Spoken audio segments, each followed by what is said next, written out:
नमस्कार. चित्रपट आणि टीव्ही सृष्टीसाठी आजचा दिवस अत्यंत दुःखद ठरला आहे. टीव्हीवरील अतिशय लोकप्रिय मालिका इश्कबाजमध्ये दादीची भूमिका साकारून घराघरात पोहोचलेल्या ज्येष्ठ अभिनेत्री नवनींद्र बहल यांचे वयाच्या 76व्या वर्षी दुःखद निधन झाले आहे. त्यांच्या निधनाने थिएटर, टेलिव्हिजन आणि चित्रपटसृष्टीतील एका अनुभवी पर्वाचा अंत झाला आहे. नवनींद्र बहल यांचे चिरंजीव आणि प्रसिद्ध दिग्दर्शक कानू बहल यांनी त्यांच्या मृत्यूची बातमी शेअर केली आहे. नवनींद्र बहल यांनी वयाच्या 3ऱ्या वर्षापासून स्टेजवर सादरीकरण करण्यास सुरुवात केली होती. त्यांनी केवळ टीव्हीच नव्हे तर चित्रपट आणि थिएटरमध्येही आपल्या अभिनयाचा ठसा उमटवला होता.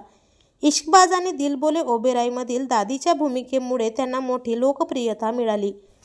त्यांनी माचिस, क्वीन आणि ओय लकी लकी ओय या चित्रपटात देखील काम केले आहे.